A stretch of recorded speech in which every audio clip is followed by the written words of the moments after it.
Hello students, ಎಲ್ರಿಗೂ ನಮಸ್ಕಾರ. ನಾನು ನಿಮ್ಮ TPK ಸರ್. ನಾನು ಇವತ್ತಿಂದ ಆನ್ಲೈನ್ ಕ್ಲಾಸ್ ತಗೋತಾ ಇದ್ದೀನಿ ಫೈನಾನ್ಷಿಯಲ್ ಅಕೌಂಟೆನ್ಸಿ ಮೇಲೆ. ಸೊ ಈಗ ನಾವು ಲೀಸಿಂಗ್ ಆ್ಯಂಡ್ ಹೈರ್ ಪರ್ಚೇಸ್ ಚಾಪ್ಟರ್ನಲ್ಲಿದ್ದೀವಿ. ಲೀಸಿಂಗ್ ಅಂತ ಹೇಳಿದ್ರೆ ನಿಮಗೆ ಆಲ್ರೆಡಿ ಹೇಳಿದ್ದೀನಿ, ಲೀಸ್ ರೆಂಟಲ್ಸನ್ನು ಕಟ್ಟೋತಾ ಹೋಗೋದು. ವರ್ಷಕ್ಕೊಂದ್ಸರಿ ಅಥವಾ ತಿಂಗಳಿಗೊಂದ್ಸರಿ, 3 ತಿಂಗಳಿಗೊಂದ್ಸರಿ ಅಥವಾ ಆ ಥರ ಪೀರಿಯಾಡಿಕಲ್ ಇಂಟರ್ವಲ್ಸಲ್ಲಿ ಲೀಸ್ ರೆಂಟಲ್ಸನ್ನು ಕಟ್ತಾ ಹೋಗೋದು.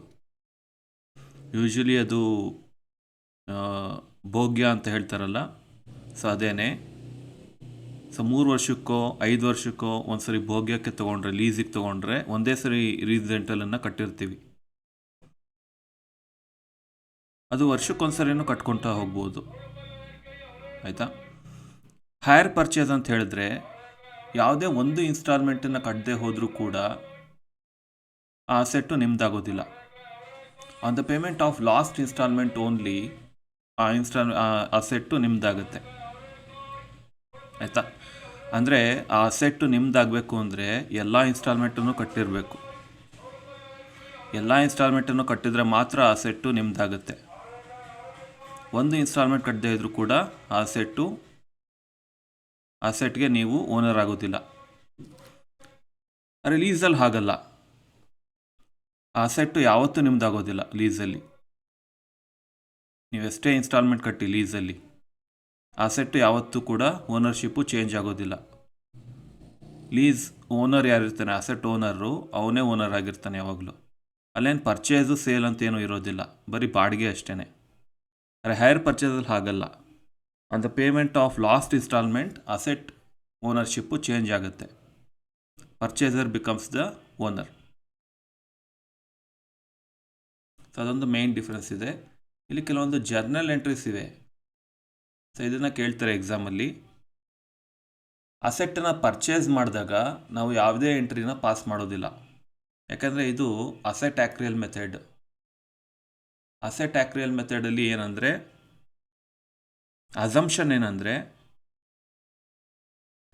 ಅಸೆಟ್ಟನ್ನು ಪರ್ಚೇಸ್ ಮಾಡೋದು ನಾವು ಇನ್ಸ್ಟಾಲ್ಮೆಂಟ್ ಬೇಸಿಸ್ ಮೇಲೆ, ಹೈರ್ ಪರ್ಚೇಸ್ ಬೇಸಿಸ್ ಮೇಲೆ. ಆದ್ದರಿಂದ ನಾವು ಅಸೆಟ್ಟನ್ನು ಫುಲ್ ವ್ಯಾಲ್ಯೂಗೆ ಡೆಬಿಟ್ ಮಾಡೋ ಹಾಗಿಲ್ಲ. ಅಸೆಟ್ ಇನ್ಸ್ಟಾಲ್ಮೆಂಟ್ ಕಟ್ತಾ ಹೋದಾಗ ಆ ಅಸೆಟ್ ವ್ಯಾಲ್ಯೂ ಜಾಸ್ತಿ ಆಗ್ತಾ ಹೋಗುತ್ತೆ. ಈಗ ಫಾರ್ ಎಕ್ಸಾಂಪಲ್ 1 ಲ್ಯಾಕ್ದೊಂದು ಅಸೆಟ್ ತೊಗೊಂಡಿದ್ದೀವಿ ಅಂತ ಇಟ್ಕೊಳ್ಳಿ. 1 ಲ್ಯಾಕ್ ರುಪೀಸ್ದು ಒಂದು ಅಸೆಟ್ ತೊಗೊಂಡಿದ್ದೀವಿ. ಅದನ್ನ 10 ಇನ್ಸ್ಟಾಲ್ಮೆಂಟ್ಸಲ್ಲಿ ಪೇ ಮಾಡ್ತಾ ಹೋಗ್ತೀವಿ. 10,000 ಪೇ ಮಾಡ್ತಾ ಹೋಗ್ತೀವಿ. ಪ್ರತಿ ಸರಿ 10,000 ಕಟ್ತಾ ಹೋದಾಗ ಅದು ಆ್ಯಡ್ ಆಗ್ತಾ ಹೋಗುತ್ತೆ. ಸೊ ಮೊದಲನೇ ವರ್ಷ 10,000 ಕಟ್ಟಿದ್ವಿ, 10,000 ಆ್ಯಡ್ ಆಯಿತು ಅಸೆಟ್ ಅಕೌಂಟ್ಗೆ. ಅಸೆಟ್ ಅಕೌಂಟು 10,000 ಡೆಬಿಟ್ ಆಯಿತು. ಸೆಕೆಂಡ್ ಇಯರು 10,000 ಕಟ್ಟಿದ್ವಿ, 20,000 ಡೆಬಿಟ್ ಆಯಿತು. ಥರ್ಡ್ ಇಯರು 10,000 ಕಟ್ಟಿದ್ವಿ, 30,000 ಡೆಬಿಟ್ ಆಯಿತು. ಫೋರ್ತ್ ಇಯರು 10,000 ಕಟ್ಟಿದ್ವಿ, 40,000 ಡೆಬಿಟ್ ಆಯಿತು. ಹೀಗೆ ಕಟ್ತಾ ಹೋದಾಗ ಅಸೆಟ್ ಅಕೌಂಟು ಡೆಬಿಟ್ ಆಗ್ತಾ ಹೋಗುತ್ತೆ, ಆಯಿತಾ. ಸೊ ಡೆಬಿಟ್ ಆಗ್ತಾ ಕಡೆಗೆ ಅದು 90,000 1 ಲಕ್ಷದವರೆಗೂ ಬರುತ್ತೆ. ಸೊ 10ನೇ ವರ್ಷ ನಾವು ಪೂರ್ತಿ ಇನ್ಸ್ಟಾಲ್ಮೆಂಟನ್ನು ಕಟ್ಟಿದಾಗ ಓನರ್ಶಿಪ್ಪು ನಮ್ಮದಾಗುತ್ತೆ ಅಸೆಟ್ದು. ಸೊ ಅಸೆಟ್ಗೆ ನಾವು ಓನರ್ ಆಗ್ತೀವಿ, ಎಲ್ಲ ಇನ್ಸ್ಟಾಲ್ಮೆಂಟನ್ನು ಕಟ್ಟಿದ ಮೇಲೆ ಮಾತ್ರ. ಸೊ ಅದರಿಂದನೇ ಅಸೆಟ್ನ ಪರ್ಚೇಸ್ ಮಾಡಿದಾಗ ನಾವು ಯಾವುದೇ ಜರ್ನಲ್ ಎಂಟ್ರಿನ ಪಾಸ್ ಮಾಡೋದಿಲ್ಲ, ಆಯಿತಾ. No entry is passed when asset is purchased under hire purchase system under asset accrual method. So asset accrual ಮೆಥಡನ್ನು ಫಾಲೋ ಮಾಡೋದಾದರೆ ನೀವು ಅಸೆಟ್ ಪರ್ಚೇಸ್ ಮಾಡಿದಾಗ ಯಾವುದೇ ಎಂಟ್ರಿನ ಪಾಸ್ ಮಾಡೋದಿಲ್ಲ. ನೆಕ್ಸ್ಟ್ ಡೌನ್ ಪೇಮೆಂಟ್ ಮಾಡಿದಾಗ ಒಂದು ಎಂಟ್ರಿನ ಪಾಸ್ ಮಾಡ್ತೀವಿ, asset account to bank account. So asset ಅಕೌಂಟನ್ನು ಡೆಬಿಟ್ ಮಾಡ್ತೀವಿ, ಯಾಕೆಂದರೆ asset comes in, asset is a real account, asset comes in to bank account. Bank is a ಗಿವರ್, bank is a personal account, ಅಥವಾ ಅದನ್ನು real account ಅಂತ ತೊಗೋಬೋದು. Cash goes out, ಅದರಿಂದ ಅದನ್ನ credit ಮಾಡ್ತೀವಿ. ಇನ್ನೊಂದು entry, when the instalment becomes due at the end of the year. Instalment due ಆಗಿದ್ದಕ್ಕೆ entry. Instalment due ಆಗಿದ್ದಕ್ಕೆ ಒಂದು ಎಂಟ್ರಿ ಇರಬೇಕು, ಇನ್ಸ್ಟಾಲ್ಮೆಂಟ್ ಪೇ ಆಗಿದ್ದಕ್ಕೆ ಒಂದು ಎಂಟ್ರಿ ಇರಬೇಕು. ಇನ್ಸ್ಟಾಲ್ಮೆಂಟ್ ಡ್ಯೂ ಆಗಿದ್ದಕ್ಕೆ ಎಂಟ್ರಿ ಏನಂದರೆ, asset account debtor, interest account debtor to hire vendor account. So asset account ಏನಂದರೆ ಡೆಬಿಟು ಕ್ಯಾಶ್ ಪ್ರೈಸ್ ಮಾತ್ರ. ಕ್ಯಾಶ್ ಪ್ರೈಸ್ ಪಾರ್ಟ್ ಅಂದರೆ ಇನ್ಸ್ಟಾಲ್ಮೆಂಟಲ್ಲಿ ಪ್ರಿನ್ಸಿಪಾಲ್ ಪಾರ್ಟ್ ಏನಿದೆ ಅಸಲು ಪಾರ್ಟು ಅದು ಮಾತ್ರ. ಇಂಟ್ರೆಸ್ಟ್ ಅಕೌಂಟ್ ಅಂದರೆ ಇಂಟ್ರೆಸ್ಟ್ ಪಾರ್ಟ್ ಆಫ್ ಇನ್ಸ್ಟಾಲ್ಮೆಂಟ್, ಬಡ್ಡಿ ಪಾರ್ಟ್ ಏನಿದೆ ಅದು. ಸೊ ಇನ್ಸ್ಟಾಲ್ಮೆಂಟಲ್ಲಿ 2 ಪಾರ್ಟ್ ಇರುತ್ತೆ, ಒಂದು ಅಸಲಿನ ಪಾರ್ಟು, ಇನ್ನೊಂದು ಬಡ್ಡಿ ಪಾರ್ಟು. ಅಂದರೆ ಒಂದು ಇನ್ಸ್ಟಾಲ್ಮೆಂಟ್ ಕಟ್ಟಿದಾಗ ಒಂದು ಪ್ರಿನ್ಸಿಪಾಲ್ ಪಾರ್ಟು ಮತ್ತು ಇನ್ನೊಂದು ಇಂಟ್ರೆಸ್ಟ್ ಪಾರ್ಟು, ಅಸಲು ಮತ್ತು ಬಡ್ಡಿ ಎರಡನ್ನೂ ಕಟ್ಟಿರ್ತೀವಿ ನಾವು. ಎರಡನ್ನೂ ಬೈಫರ್ಕೇಟ್ ಮಾಡಬೇಕು. ಸೊ ಅಸೆಟ್ ಅಕೌಂಟ್ಗೆ ಕ್ಯಾಶ್ ಪ್ರೈಸ್ ಪಾರ್ಟ್ ಇದೆ, ಪ್ರಿನ್ಸಿಪಲ್ ಪಾರ್ಟು, ಅದನ್ನು ಡೆಬಿಟ್ ಮಾಡಬೇಕು. ಇಂಟ್ರೆಸ್ಟ್ ಅಕೌಂಟಿಗೆ ಇಂಟ್ರೆಸ್ಟ್ ಪಾರ್ಟ್ ಏನಿದೆ ಇನ್ಸ್ಟಾಲ್ಮೆಂಟಲ್ಲಿ ಅದನ್ನು ಡೆಬಿಟ್ ಮಾಡಬೇಕು. To hire vendor account. So asset account ಇಲ್ಲಿ ಇಟ್ ಕಮ್ಸ್ ಇನ್, ಅದನ್ನ ಡೆಬಿಟ್ ಮಾಡ್ತೀವಿ. ಯಾಕಂದರೆ ಪ್ರತಿ ವರ್ಷ ಏನು ನಾವು ಇನ್ಸ್ಟಾಲ್ಮೆಂಟ್ ಕಟ್ತೀವಿ ಅದನ್ನು ಡೆಬಿಟ್ ಮಾಡ್ತಾ ಹೋಗಬೇಕು ಅಸೆಟ್ ಅಕೌಂಟಿಗೆ. ಅಸೆಟ್ಟು ಅಷ್ಟು ವ್ಯಾಲ್ಯೂ ಜಾಸ್ತಿ ಆಗ್ತಾ ಹೋಗುತ್ತೆ ಇನ್ಸ್ಟಾಲ್ಮೆಂಟ್ ಕಟ್ಟಿದಾಗೇ. ಮತ್ತು ಇಂಟ್ರೆಸ್ಟ್ ಅಕೌಂಟನ್ನು ಡೆಬಿಟ್ ಮಾಡ್ತೀವಿ. Debit are expenses and losses, nominal account ಅದು interest. So interest is an expense for hire purchaser. So ಇದು ಇನ್ನೊಂದು ಗಮನಿಸಬೇಕು, this is in the books of hire purchaser. ಇದು in the books of hire purchaser ನಾವು ನೋಡ್ತಾ ಇರೋದು entries. Hire vendor ಬೇರೆ ಇದೆ, ಅದನ್ನ ಆಮೇಲೆ ಡಿಸ್ಕಸ್ ಮಾಡೋಣ. So in the books of hire purchaser ಇದು.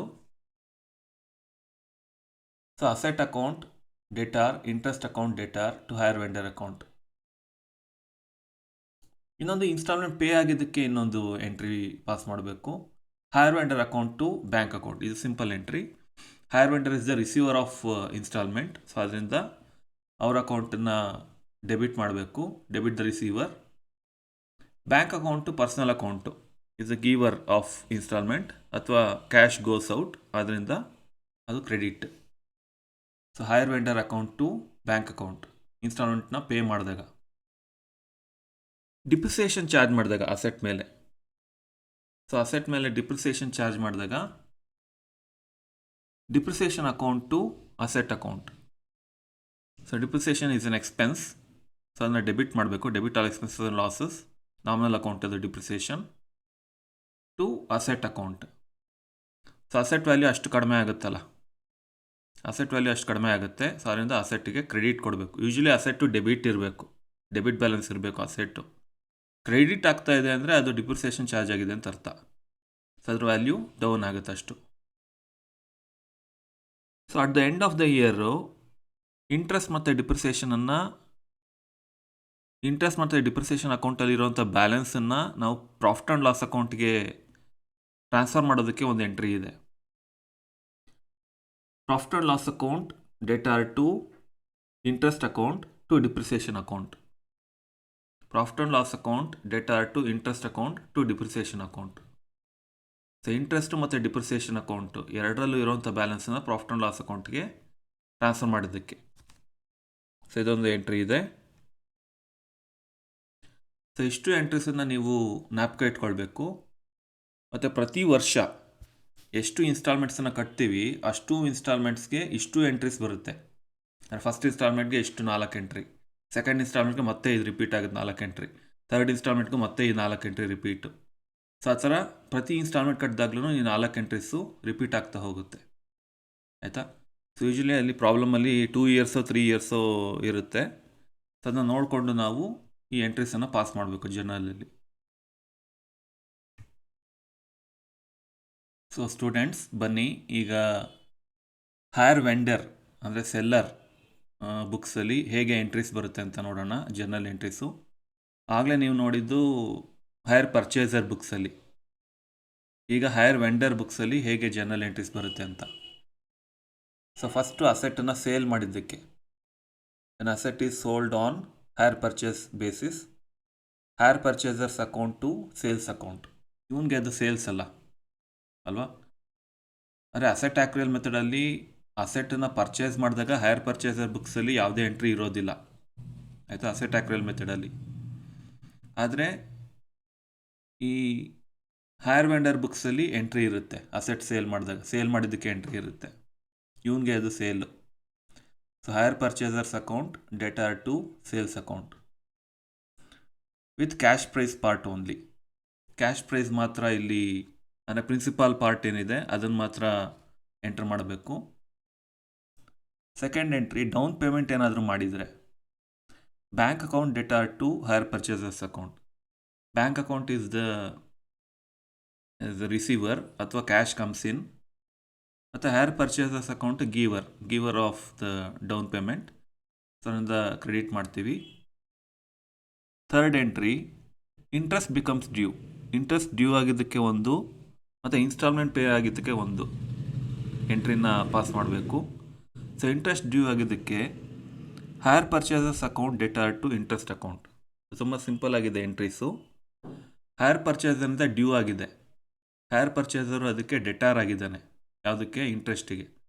ಸೊ ಅದರಿಂದ ಅವ್ನು ಡೆಟಾರ್ ಆಗ್ತಾನೆ ಅನ್ನೋ ಕಾರಣಕ್ಕೋಸ್ಕರ ಅವನ ಅಕೌಂಟನ್ನ ಡೆಬಿಟ್ ಮಾಡ್ತೀವಿ, hire purchaser's account debtor to interest account.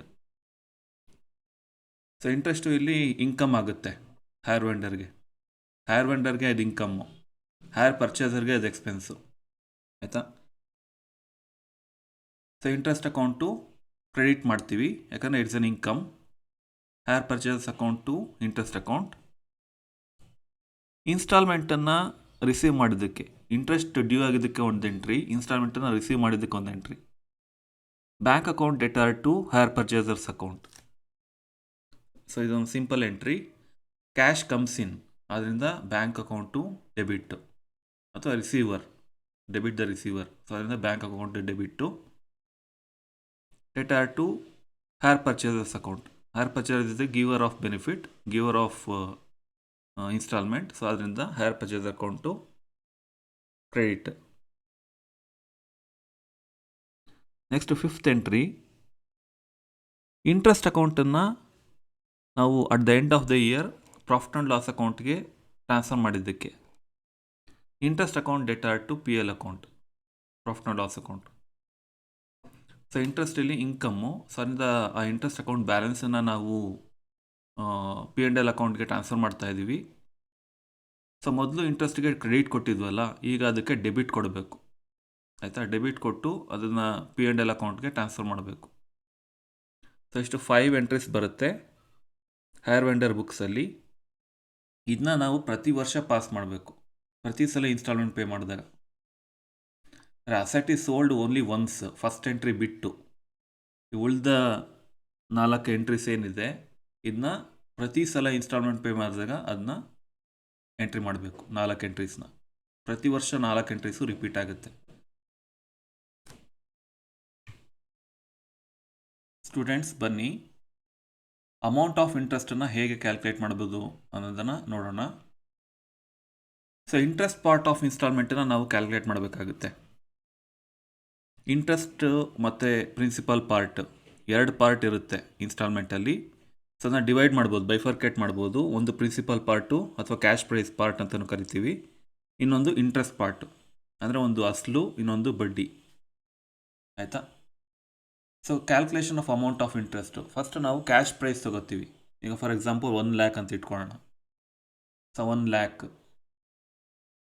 Down payment ಒಂದು 10,000 ಮಾಡಿರ್ತೀವಿ ಅಂತ ಇಟ್ಕೊಳ್ಳಿ, ಅದನ್ನ ಲೆಸ್ ಮಾಡಬೇಕು. ಡೌನ್ ಪೇಮೆಂಟ್ ಮೇಲೆ ಯಾವತ್ತೂ ಇಂಟ್ರೆಸ್ಟ್ ಹಾಕೋದಿಲ್ಲ, ಅದಕ್ಕೋಸ್ಕರ ಅದನ್ನ ಲೆಸ್ ಮಾಡಬೇಕು. ಸೊ ಬ್ಯಾಲೆನ್ಸ್ ಕ್ಯಾಲ್ಕುಲೇಟ್ ಮಾಡಿದ್ರೆ cash price minus down payment is equal to balance.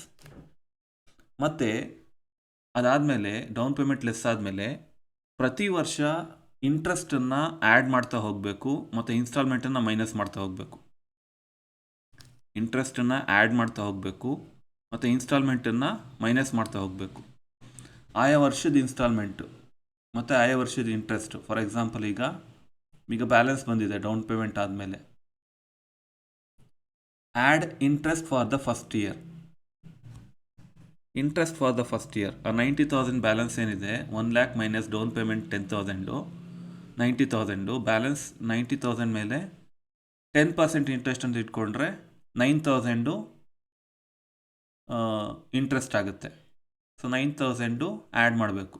ಎಷ್ಟಾಗುತ್ತೆ? 90,000 ಪ್ಲಸ್ 9,000, 99,000 ಆಯಿತು. ಸೊ ಫಸ್ಟ್ ಇನ್ಸ್ಟಾಲ್ಮೆಂಟ್ ಏನಿದೆ ಅದನ್ನ ಲೆಸ್ ಮಾಡಬೇಕು. ಫಸ್ಟ್ ಇನ್ಸ್ಟಾಲ್ಮೆಂಟ್ ಎಷ್ಟು ಕೊಡ್ತಾರೆ, ಸೊ ಅದನ್ನ ಲೆಸ್ ಮಾಡಬೇಕು. ಲೆಸ್ ಮಾಡಿ ಬ್ಯಾಲೆನ್ಸ್ ಬರುತ್ತೆ, ಆಯಿತಾ.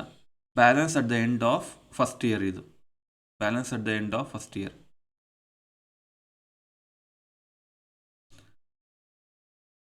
ನೆಕ್ಸ್ಟು ಮತ್ತೆ ಸೆಕೆಂಡ್ ಇಯರ್ ಬಂದಾಗ ಇಂಟ್ರೆಸ್ಟನ್ನು ಆ್ಯಡ್ ಮಾಡಬೇಕು. Interest for the second year ಎಷ್ಟು ಬರುತ್ತೆ ಬ್ಯಾಲೆನ್ಸ್ ಮೇಲೆ, ಬ್ಯಾಲೆನ್ಸ್ ಎಷ್ಟು ಬರುತ್ತೆ ಲೆಸ್ ಇನ್ಸ್ಟಾಲ್ಮೆಂಟ್ ಆದಮೇಲೆ ಫಸ್ಟ್ ಇಯರ್ದು ಇನ್ಸ್ಟಾಲ್ಮೆಂಟು ಲೆಸ್ ಮಾಡಿದ್ಮೇಲೆ ಏನು ಬರುತ್ತೆ ಬ್ಯಾಲೆನ್ಸು, ಅದ್ರ ಮೇಲೆ ಇಂಟ್ರೆಸ್ಟನ್ನು ಕ್ಯಾಲ್ಕುಲೇಟ್ ಮಾಡಬೇಕು. ಔಟ್ಸ್ಟ್ಯಾಂಡಿಂಗ್ ಬ್ಯಾಲೆನ್ಸ್ ಮೇಲೆ, ಅದ್ರ ಮೇಲೆ ಏನು ಇಂಟ್ರೆಸ್ಟ್ ಬರುತ್ತೆ ಅದನ್ನ ಆ್ಯಡ್ ಮಾಡಬೇಕು, minus second year instalment. So second year ಇನ್ಸ್ಟಾಲ್ಮೆಂಟನ್ನು minus ಮಾಡಬೇಕು. ಹೀಗೆ ಮಾಡ್ತಾ ಮಾಡ್ತಾ ಪ್ರತಿ ವರ್ಷವೂ ಮಾಡ್ತಾ ಹೋಗಬೇಕು ಕೊನೆ ವರ್ಷದವರೆಗೂ, ಆಯಿತಾ. ಸೊ ಕೊನೆ ವರ್ಷ ಏನಾಗುತ್ತೆ ಅಂದರೆ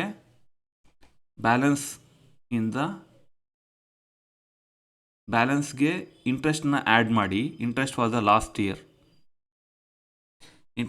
last year will be the balancing figure. ಮತ್ತು ಲಾಸ್ಟ್ ಇನ್ಸ್ಟಾಲ್ಮೆಂಟು ಅದಾಗದೇ ಬರುತ್ತೆ, ಸೇಮ್ ಇನ್ಸ್ಟಾಲ್ಮೆಂಟ್ ಅಮೌಂಟ್ ಏನಿದೆ ಅದೇ ಬರುತ್ತೆ. ಪ್ರತಿ ವರ್ಷ ಇನ್ಸ್ಟಾಲ್ಮೆಂಟ್ ಸೇಮ್ ಇರುತ್ತಲ್ಲ,